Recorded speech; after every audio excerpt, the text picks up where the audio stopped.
Telangana cyber security ఆధ్వర్యంలో 228 మంది cyber నేరస్తులను arrest చేసినట్లు సైబర్ సెక్యూరిటీ బ్యూరో తెలిపింది. 2025 సంవత్సరంలో వీరిని అదుపులోకి తీసుకున్నట్లు వెల్లడించింది.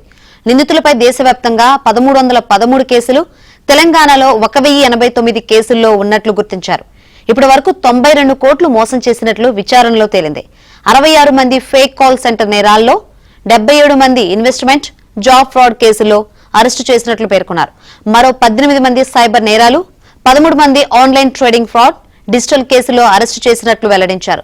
నిందితుల్లో ప్రైవేటు ఉద్యోగులు, విద్యార్థులు, సాఫ్ట్వేర్ ఉద్యోగులు, బ్యాంక్ ఎంప్లాయీస్ ఉన్నట్లు తెలిపారు.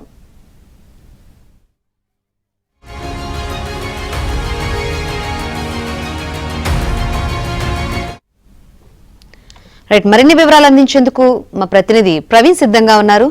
ప్రవీణ్, తెలంగాణ సైబర్ సెక్యూరిటీ ఆధ్వర్యంలో దాదాపు 7 నెలల్లోనే ఇతర రాష్ట్రాల్లో కూడా పెద్ద ఎత్తున ఆపరేషన్లు చేసి నిందితులను అరెస్ట్ చేసినటువంటి పరిస్థితి కనపడుతుంది. 7 నెలల కాలంలోనే దాదాపు 228 మంది నిందితుల్ని సైబర్ సెక్యూరిటీ బ్యూరో అరెస్ట్ చేసి జ్యుడిషియల్ రిమాండ్ కు తరలించింది. వీరిపైన దేశవ్యాప్తంగా 1313 కేసులు దేశవ్యాప్తంగా నమోదైతే ఒక్క తెలంగాణలోని దాదాపు 1089 కేసులు నమోదైనటువంటి పరిస్థితి కనపడుతుంది.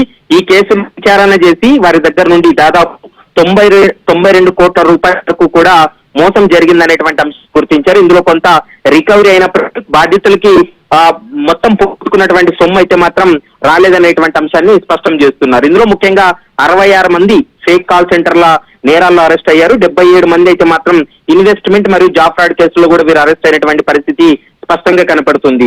ఇక 18 మంది సైబర్ నేరాలు, 13 మంది online trading fraud, digital arrest కేసుల్లో కూడా వీళ్ళు అరెస్ట్ అయ్యారు. ఇందులో ఒక కీలకమైనటువంటి అంశం ఏంటంటే ఈ అరెస్ట్ అయినటువంటి నిందితులందరూ కూడా ప్రైవేట్ ఉద్యోగులు, విద్యార్థులు, సాఫ్ట్వేర్ ఇంజనీర్లు, బ్యాంక్ ఉద్యోగులు, అంటే ఉన్నత చదువులు చదువుకున్నటువంటి వాళ్ళే ఈ సైబర్ నేరాలకు పాల్పడుతున్నారనేటువంటి అంశాన్ని కూడా గుర్తించినటువంటి పరిస్థితి ఉంది. సూరత్ కేంద్రంగా నడిచినటువంటి ఈ సైబర్ ముఠా ఆటలకైతే కళ్లెం వేశారు. దాదాపు 20 మందిని సూరత్ లోనే 10 రోజుల ఆపరేషన్ చేసి వాళ్ళని అరెస్ట్ చేసి జ్యుడిషియల్ రిమాండ్ కూడా తరలించినటువంటి పరిస్థితి అయితే కనపడుతుంది. Shankari, right, thank you Praveen.